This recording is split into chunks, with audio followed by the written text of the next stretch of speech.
आर्यन ने आज अमन को एक खास स्टार्टर पर काम करने के लिए कहा था, इसीलिए बेचारा सुबह से उसमें लगा था। नायरा अपना काम करके आई तो देखा कि वो सब्जियां काट रहा था। क्या मैं कुछ मदद कर दूं? नायरा ने उसके पास जाकर पूछा। मदद? फिलहाल क्या तुम मुझे नया नाइफ सेट दे सकती हो?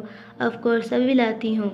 नायरा एक चेयर को खींचकर लाई और किचन में ही मौजूद एक शेल्फ के सामने रख दी। ये किस लिए? अमन ने पूछा। वो मैंने नया सेट गलती से क्रॉकरी के साथ ऊपर रख दिया। उसने हंसकर अपनी गलती को छुपा लिया। तुम भी ना नायरा, ध्यान से। बिल्कुल। नायरा उस कुर्सी पर चढ़ गई। उसने शेल्फ खोला और नाइफ सेट ढूंढने लगी। उसी बीच गलती से उसका हाथ कुछ ग्लासेस पर लगा और वो एक साथ नीचे गिर पड़े। ग्लासेस तो सारे नीचे गिरकर टूट गए, पर उन्हें बचाने के चक्कर में नायरा का भी बैलेंस बिगड़ गया, क्योंकि वो ये भूल गई थी कि वो ज़मीन पर नहीं कुर्सी पर खड़ी है। वो सीधा नीचे गिर गई। उसने ज़ोर से चिल्लाते हुए अपनी आंखें बंद कर ली, पर इससे पहले कि वो नीचे गिरती, अमन ने एक झटके में उसे अपनी बाहों में पकड़ लिया। 2 पल के लिए एकदम से हर तरफ शांति छा गई। डर से उभरकर नायरा ने आंखें खोल देखा तो वो महफूज थी, पर इस वक्त किसी के सीने से लिपटी हुई। दोनों अचानक से इतने करीब आ गए थे कि उस इंसान की तेज धड़कन उसे साफ सुनाई दे रही थी। यहाँ तक कि उसके माइल्ड परफ्यूम की खुशबू को भी वो साफ महसूस कर पा रही थी, क्योंकि उसका चेहरा ठीक उसकी गर्दन के करीब था। उसने थोड़ा सा पीछे हटकर देखा तो उसे अमन का चेहरा नजर आया। उसे देखकर वो थोड़ी हड़बड़ा सी गई।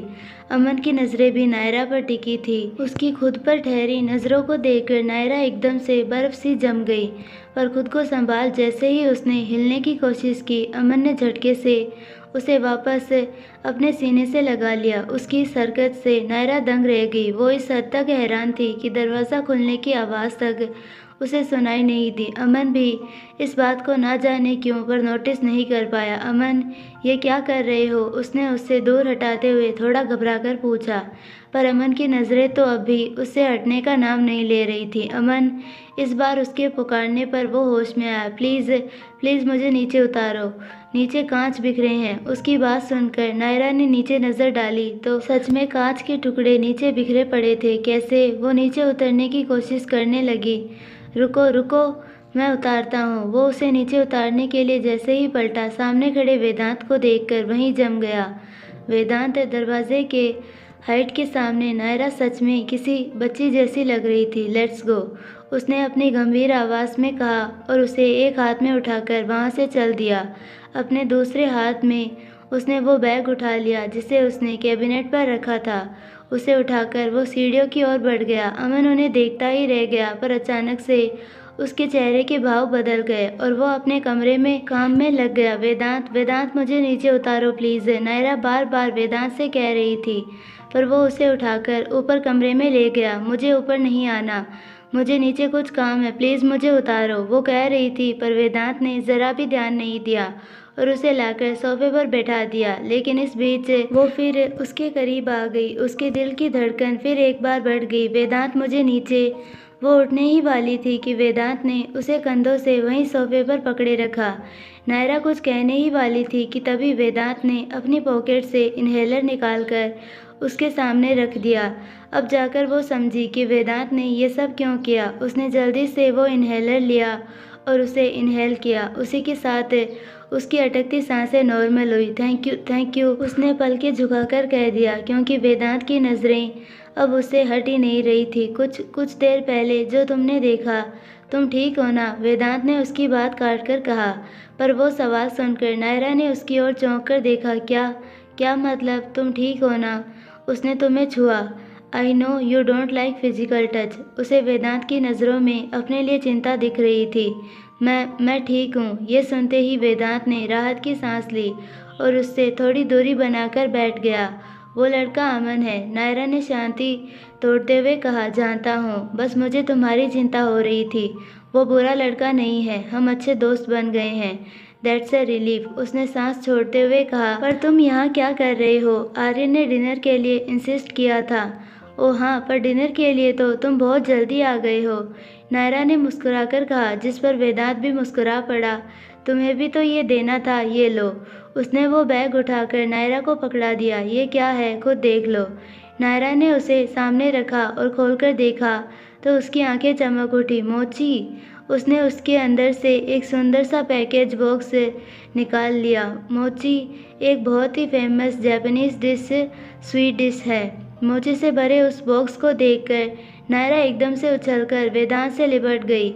उसके ऐसा करते ही वेदांत का गुस्सा, सारी थकान सब एक झटके में गायब सा हो गया। उसे सीने से लगाकर उसे वो सुकून मिला जिसकी उसे लंबे समय से तलाश थी। Thank you, thank you, thank you, thank you, thank you so much.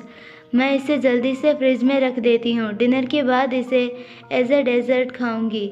उसने उस बॉक्स को उठाया और वहाँ से भाग गई, लेकिन वेदांत वहीं बैठा उसे बस देखता रहा और उसके चेहरे पर मुस्कान आ गई। उसके सीने की धड़कन बढ़ गई थी, पर तभी उसे अमन का ख्याल आ गया। उसी के साथ उसके चेहरे की मुस्कान गायब हो गई और माथे पर चिंता की लकीरें आ गई। उसने अपना कोट उठाया और उठ खड़ा हुआ। नायरा! उसने फ्रिज के पास खड़ी नायरा को आवाज़ लगाई। हाँ। उसने वेदांत की तरफ देखा तो उसका मुंह फुला हुआ था। उसे देखते ही वेदांत फिर से मुस्कुरा पड़ा। ध्यान से खाना, चौक मत कर लेना। हाँ हाँ। उसने हाँ में सिर हिला दिया। अब कुछ देर इसी कमरे में आराम करो। अगर एक बार फिर से तुम्हें अस्थमा अटैक आया तो मैं आरव से कह दूंगा। ये सुनते ही नायरा की आंखों में डर भर गया और वो नाम में सिर हिलाने लगी। तो इसी कमरे में रहोगी?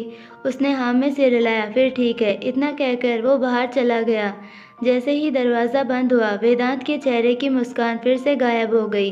अमन नीचे पड़े कांच उठा रहा था, पर उसके दिमाग में कुछ देर पहले जो हुआ वही चल रहा था। तभी कोई चलकर उसके पास आया। उसने ऊपर देखा तो वो वेदांत था। तुम? वेदांत उसके पास घुटने पर बैठ गया और नीचे पड़ा एक कांच उठाकर डस्टबिन में डाल दिया। ध्यान से, कांच है, छुओगे तो खुद को जख्मी कर बैठोगे। वेदांत ने उसे तिरछी नज़रों से देखते हुए कहा। पर तभी अमन मुस्कुरा पड़ा। जानता हूँ, पर शायद ये कांच के बारे में नहीं कहना चाहते थे तुम, सही समझे? वेदांत भी मुस्कुराकर बोला, लेकिन अगले ही पल उसके चेहरे के भाव बदल गए। उससे दूर रहो, वो उसे घूरते हुए बोला और उठकर वहाँ से चल दिया। क्यों? तुम्हें जलन हो रही है? पीछे से अमन ने कहा। वो सुनते ही वेदांत रुक गया और पलटकर देखा। क्या हुआ? जवाब नहीं दे पा रहे? मैं जवाब देना नहीं चाहता, लेकिन जब दूंगा तब नायरा मेरे साथ मेरी बाहों में होगी। वेदांत बोला। तब तो फिर मुझे इंतज़ार रहेगा तुम्हारे जवाब का, अमन ने मुस्कुराकर कहा। पर वेदांत के चेहरे पर गंभीर भाव लिए वहाँ से बालकनी की तरफ चला गया। मैं भी देखता हूँ कि कब तक तुम सच्चाई छुपा पाते हो, अमन खुद से ही बोला। उसी शाम वहाँ सारे दोस्त एक साथ जमा हुए थे। सबने साथ में डिनर किया। वहाँ नायरा को अमन के साथ ज़्यादा घुलता मिलता देखकर वेदांत का गुस्सा बढ़ता जा रहा था, पर वो चाहकर भी उस गुस्से को जाहिर नहीं कर पा रहा था। लेकिन आरव उसके गुस्से की वजह बिना बताए बहुत ही आसानी से समझ गया था।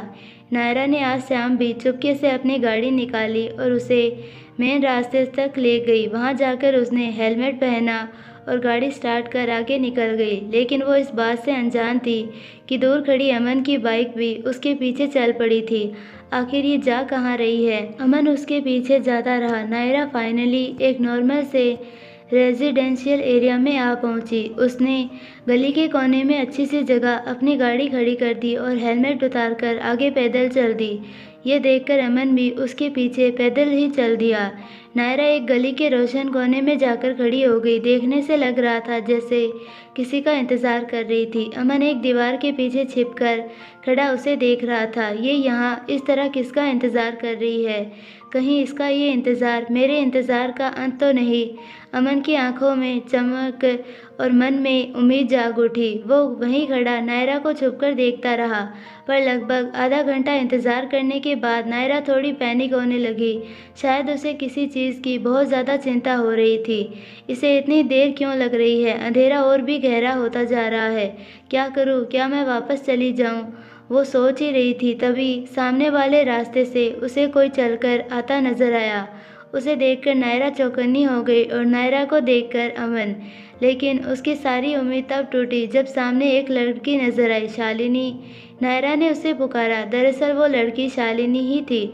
शायद ऑफिस से लौट रही थी। कंधे पर बैग टंगा था और काफ़ी थकी हुई सी लग रही थी। नायरा के पुकारते ही वो रुक गई। नायरा, तुम यहाँ? नायरा को देखकर वो हैरान हो गई। नायरा भागकर उसके पास गई। शालिनी, मैं यहाँ तुमसे मिलने आई हूँ। मुझसे शालिनी को कुछ समझ नहीं आया नायरा, लेकिन तुम्हें मेरा एड्रेस कैसे, क्या हम बात कर सकते हैं? उसके सवाल पर शालिनी कुछ देर सोचकर बोली, हाँ ठीक है, पर मुझे जल्दी जाना है। कोई बात नहीं, मुझे बस तुम्हारे 5 मिनट चाहिए। ये सुनकर वो मान गई। कुछ मिनट बाद नायरा और शालिनी दोनों वहीं फुटपाथ पर मौजूद एक बेंच पर बैठे थे, पर दोनों के बीच गहरी शांति छाई थी। बताओ नायरा। हाँ, तुम मुझसे बात करना चाहती थी ना, तो बताओ क्या बात है? शालिनी के सवाल पर नायरा ने हिम्मत जुटाई और बोली, शालिनी, मैं जानती हूँ क्या यही कि अमित अमित तुम्हें तुम्हें फिजिकली अब्यूज़ करता है। व्हाट? वो बहुत ज़्यादा हैरान हो गई, पर तुरंत ही उसके चेहरे पर डर आ गया। ये क्या कह रही हो तुम? तुम्हें ज़रूर कोई गलतफहमी हो रही है। ऐसा कुछ नहीं है नायरा। शालिनी, सच छुपाने से कोई फ़ायदा नहीं है, क्योंकि असल में सच जानती हूँ मैं, नायरा ने शांति से कहा। वो सुनकर शालिनी ने खुद को बड़ी मुश्किल से शांत किया और फिर बोली, नायरा, ट्रस्ट मी, ऐसा कुछ नहीं है।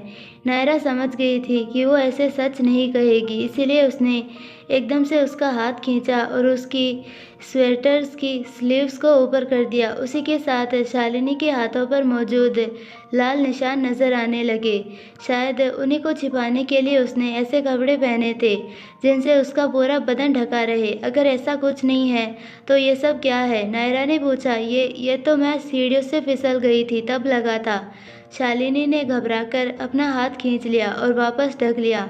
शालिनी, मैंने कहा ना, सच जानती हूँ मैंने अपनी आंखों से देखा था जब अमित ने तुम पर हाथ उठाया। नायरा अब उसके पास जवाब नहीं था। प्लीज़ शालिनी, सच कहो, ऐसा कुछ नहीं है।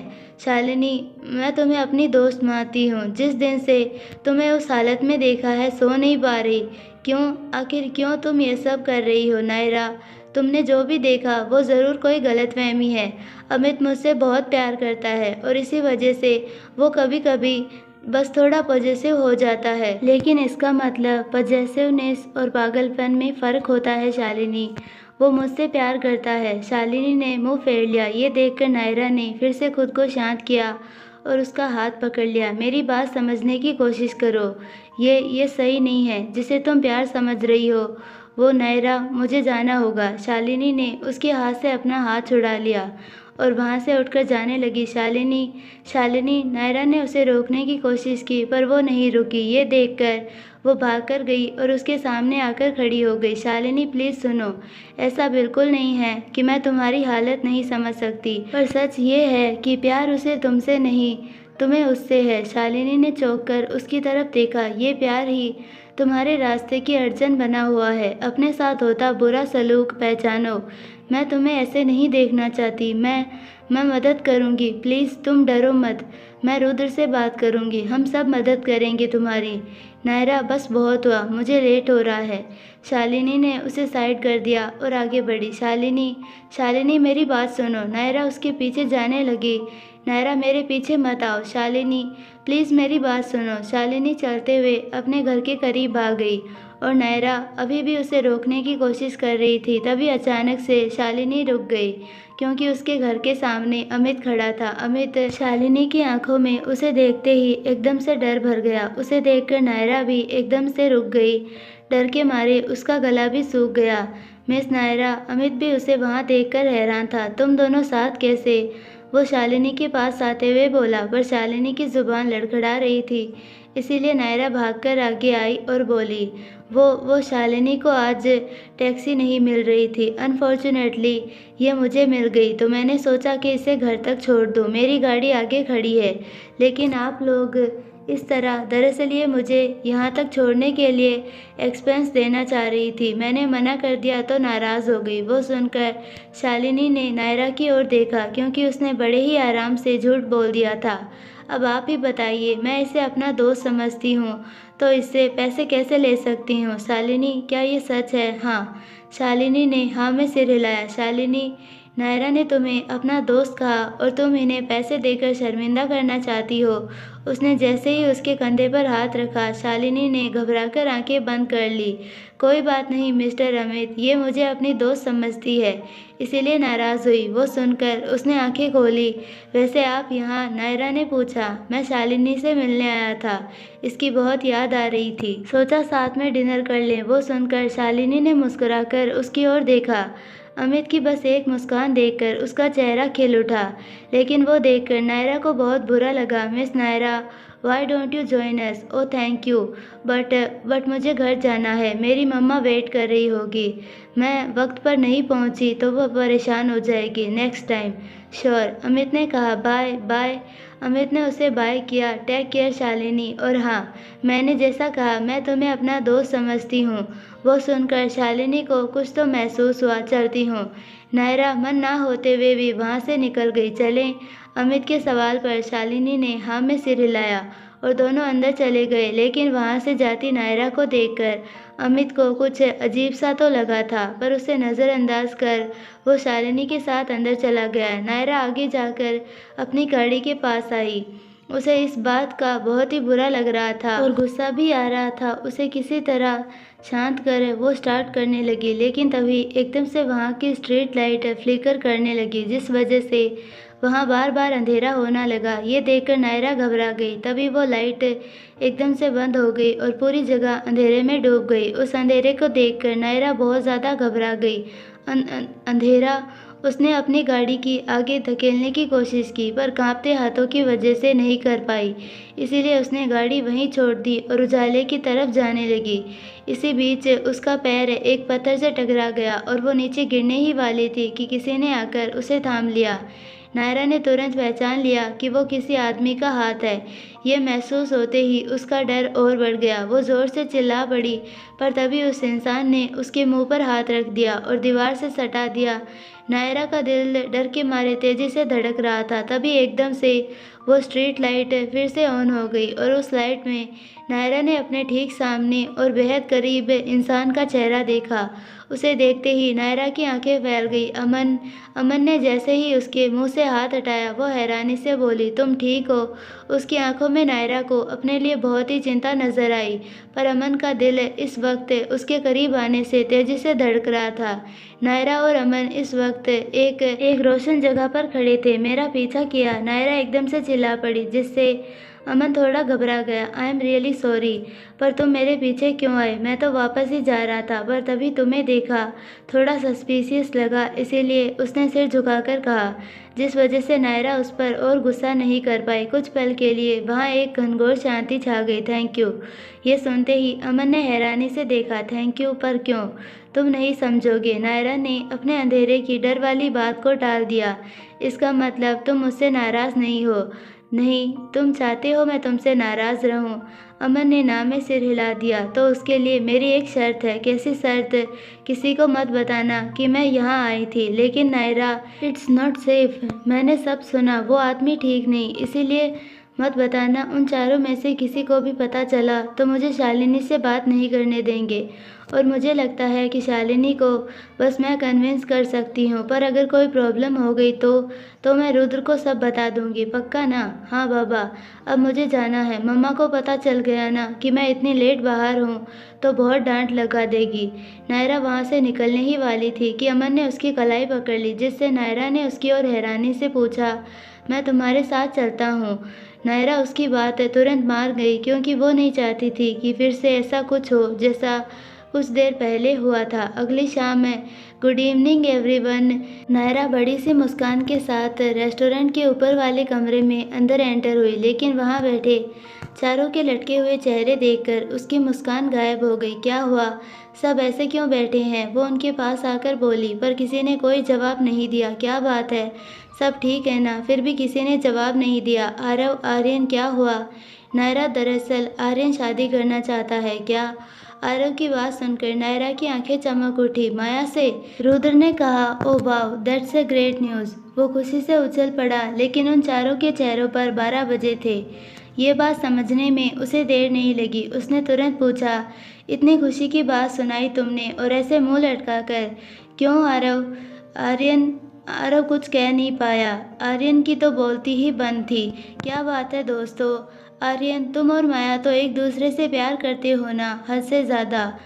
अब जाकर आर्यन ने कुछ कहा। तो प्रॉब्लम क्या है? उसका बाप।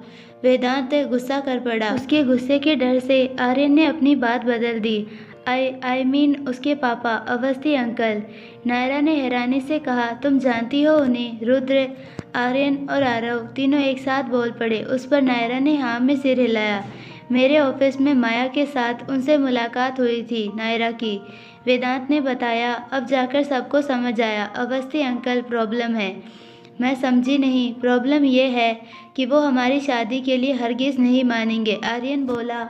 लेकिन क्यों नहीं मानेंगे? नहीं मानेंगे रुद्र, बिल्कुल नहीं। आरव, और हरगिज़ नहीं। वेदांत तीनों बारी बारी बोले। अब आज नायरा को शक होने लगा। वेट, ऐसा क्या किया है तुम लोगों ने? उसने आंखें सिकोड़कर पूछा। हम लोगों ने नहीं, इसने। वेदांत ने आर्यन की ओर इशारा किया। आर्यन, क्या किया तुमने? माया से हुए ब्रेकअप की वजह से वो नाराज़ है मुझसे। आर्यन का मुंह लटका हुआ था। इसमें क्या बड़ी बात है? हम सब उन्हें मना लेंगे, नायरा ने आसानी से कह दिया। तभी रुद्र बोला, बात बस इतनी सी नहीं है तो क्या बात है?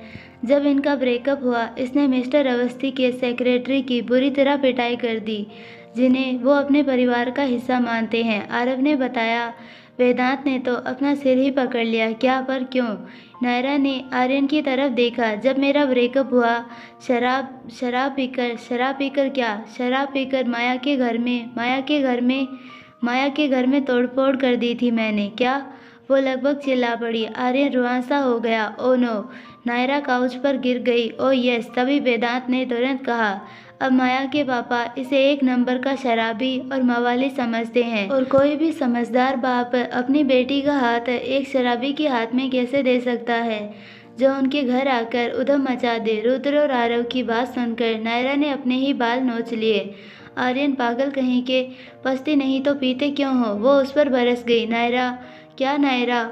उसने जैसे ही आर्यन की ओर गुस्से से देखा, उसका गला ही सूख गया।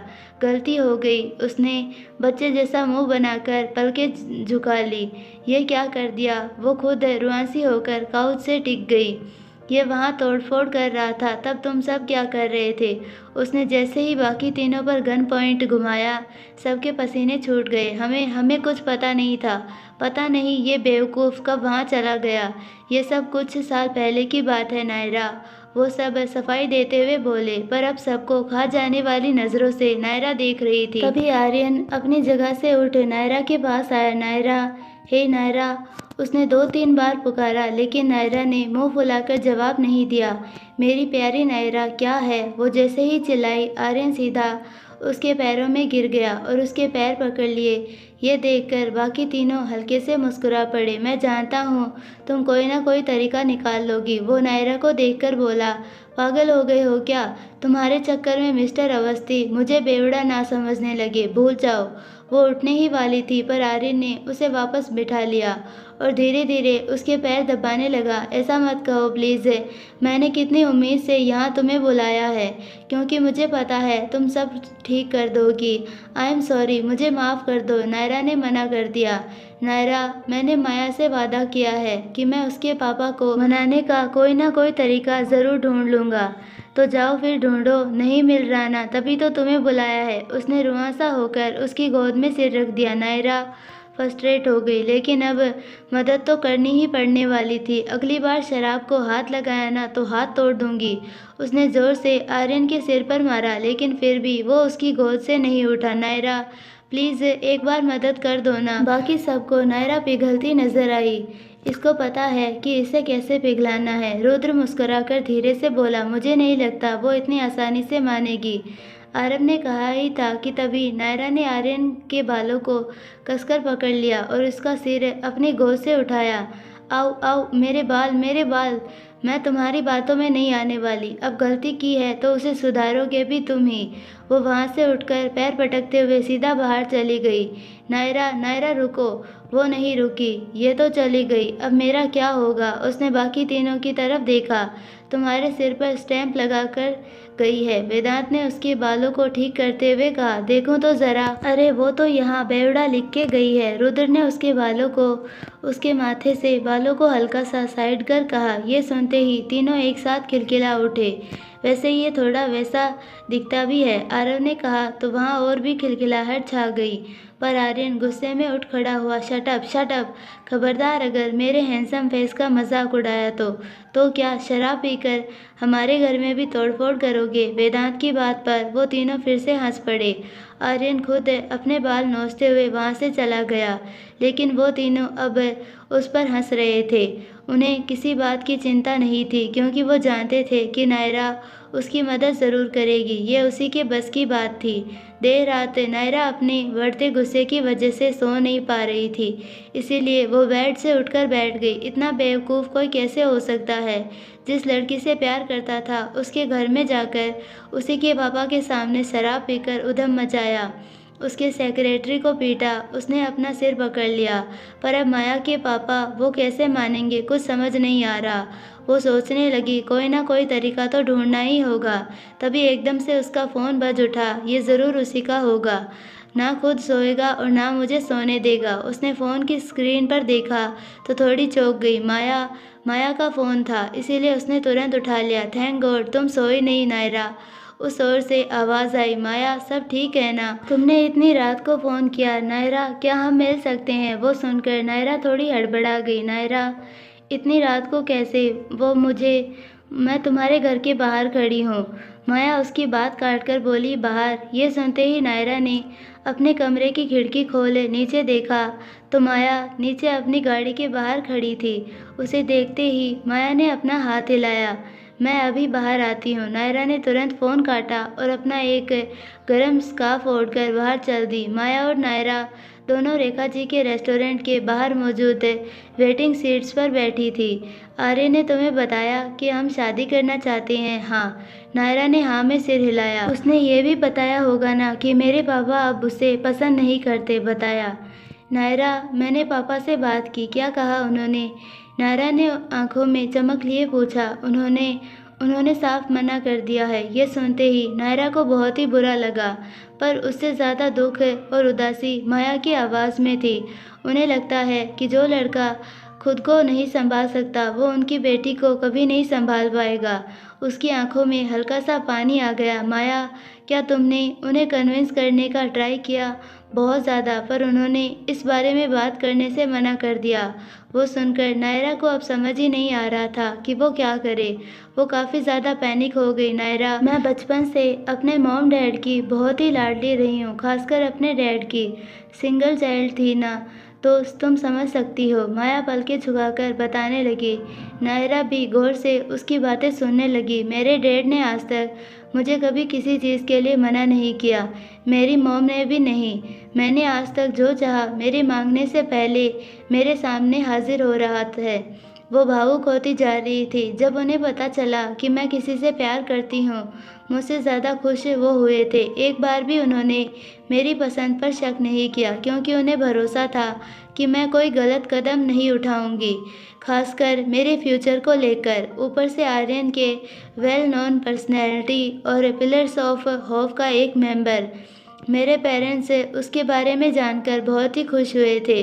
सब ठीक चल रहा था। हम दोनों एक बहुत ही हेल्दी रिलेशनशिप में थे, बहुत खुश थे। फिर अचानक से मेरे मन में शक पैदा होने लगा, तुम्हें और आर्यन को लेकर। वो सुनकर नायरा हैरान हो गई, पर माया की आंखों से आंसू गिर पड़े।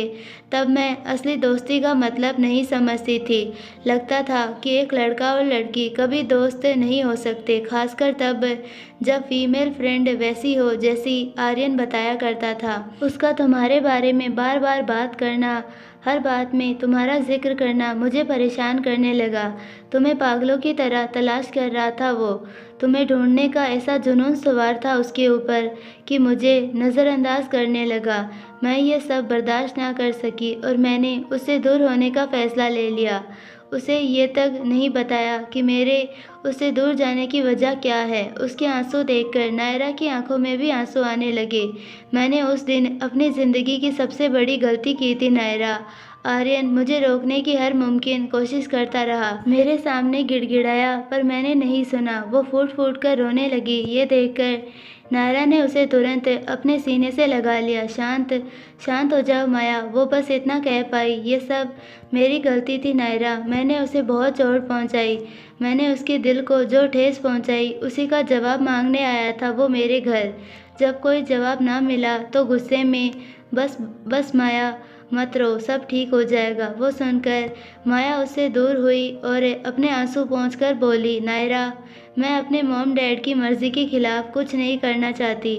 ऐसा करके मैं कभी खुश नहीं रह पाऊंगी और आर्यन के बिना रह नहीं सकूंगी, कभी नहीं। तुम मुझसे बहुत प्यार करती हो ना? नायरा ने उसके चेहरे को छूकर पूछा। बहुत ज़्यादा।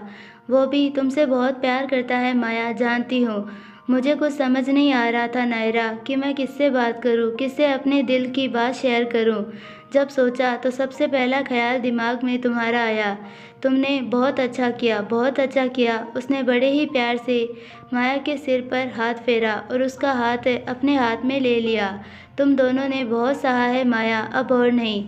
अब मैं आ गई हूँ ना, अब तुम्हें चिंता करने की कोई ज़रूरत नहीं है। तुम बस अब घर जाओ और जाकर आराम से सो जाओ। ये सुनकर माया ने उसकी ओर देखा। मैं तुमसे वादा करती हूँ, तुम दोनों की शादी ज़रूर होगी, और वो भी तुम्हारे मॉम डैड की मर्ज़ी से।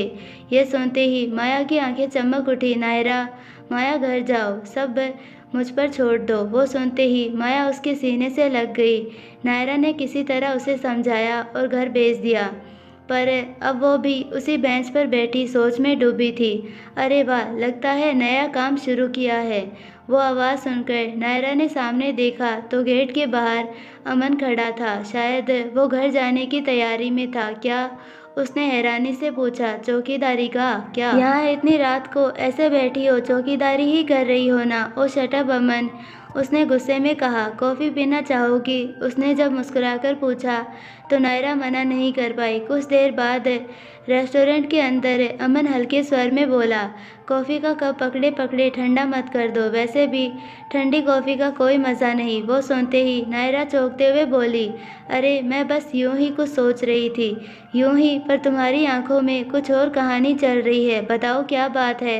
अमन मुस्कुराते हुए बोला। नायरा ने थोड़ी देर चुप्पी साध ली, लेकिन अमन ने अपने अंदाज में बात जारी रखी।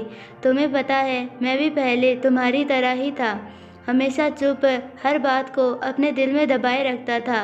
क्या सच में? नायरा ने आश्चर्य से पूछा। अमन हल्की मुस्कान के साथ बोला, जब मेरी माँ का देहांत हुआ मैंने सबको दिखाया कि मैं ठीक हूँ, लेकिन अंदर से मैं टूट चुका था। वो सुनकर नायरा उसे चौंक कर देखने लगी।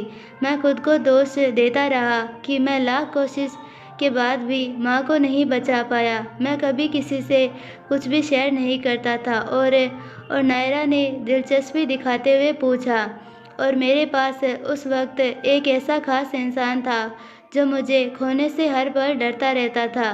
खास इंसान? हाँ, बहुत खास। आज मैं जिंदा हूँ तो बस उसकी वजह से। मेरी चुप्पी को देखकर एक दिन उसने मुझसे पूछा, अमन, जो दर्द तुम अपने अंदर रख रहे हो वही तुम्हारा सबसे बड़ा दुश्मन है। अगर तुम इसे बाहर निकालोगे तो शायद ये तुम्हारा सबसे बड़ा सहारा बन सकता है। और फिर उसने मुझे अपना एक राज बताया। नायरा ने उत्सुक होकर पूछा, कौन सा राज? अमन गंभीर स्वर में बोला, यही कि वो भी माँ की मौत के लिए खुद को दोषी मानता था। लेकिन जब उसने मुझे ये बताया मैं हैरान रह गया। तब मैंने महसूस किया कि मैं अकेला नहीं हूँ। फिर धीरे धीरे मैंने अपना दर्द उससे शेयर करना शुरू कर दिया, और आज मैं भी एक खुश इंसान हूँ। ये सब सुनकर नायरा ने गहरी सांस लेते हुए अपने चाय के कप को नीचे रखा। अमन ने उसे ध्यान से देखा और बोला, तुम भी मेरी तरह हो नायरा। दर्द या परेशानी को अंदर छुपाकर रखने से वो सब खत्म नहीं होता, बल्कि और बड़ा हो जाता है। अगर तुम चाहो तो मैं सुनने के लिए तैयार हूँ। तुम मुझे बता सकती हो। नायरा ने 2 पल सोचा और फिर हम हिम्मत कर अमन को सब बता दिया। वो सुनकर अमन भी परेशानी में पड़ गया। अब मुझे सच में समझ नहीं आ रहा कि क्या करूं। जो भी करना होगा बहुत ही सोच समझ कर करना होगा, क्योंकि किसी भी कदम पर माया और आर्यन की पूरी जिंदगी डिपेंड करती है। अमन मुस्कुराकर बोला, बस इतनी सी बात नहीं है ये। तुम्हारे लिए तो इतनी सी ही बात है क्या? देखो नायरा, मैं तुम्हें अभी पूरी तरह से नहीं जानता, लेकिन जितना जानता हूँ उससे तो मुझे पूरा भरोसा है कि तुम इस मामले को बहुत ही आसानी से सुलझा सकती हो। पर अमन, उसने नायरा के हाथ पर अपना हाथ रखा, पर नायरा को उसके छूने से कोई दिक्कत नहीं हुई। बाकी सब तुम पर भरोसा कर रहे हैं और तुम्हें ही खुद पर भरोसा नहीं, ये सही नहीं है। नायरा सोचने लगी। नायरा, तुम जाकर मिस्टर अवस्थी से बात करो, मुझे यकीन है वो तुम्हारी बात ज़रूर समझेंगे। तुम ये सब संभाल सकती हो क्या? सच में तुम्हें ऐसा लगता है? बिल्कुल। अमन ने उसकी ओर देखकर हंसकर कहा। उसकी वो मुस्कान देखकर नायरा के चेहरे पर भी मुस्कान आ गई। अमन की बातों से अब उसके अंदर थोड़ी हिम्मत आ गई थी। अगर ऐसा है तो मैं ज़रूर कोशिश करूँगी। बिना कोशिश किए हार मानने से अच्छा है कोशिश करके हारना। उसने मुस्कुराता देखकर अमन को खुद भी बहुत खुशी हुई। आई होप आपको ये पार्ट पसंद आया होगा, और अगर पसंद आया है तो प्लीज़ वीडियो को लाइक, शेयर और चैनल को सब्सक्राइब ज़रूर कीजिए, और बेल आइकन नोटिफिकेशन को ऑल पर सेलेक्ट कर दीजिए ताकि हमारी सारी वीडियोस की नोटिफिकेशंस आपको मिलते रहे। मिलते हैं नेक्स्ट पार्ट में, तब तक के लिए बाय।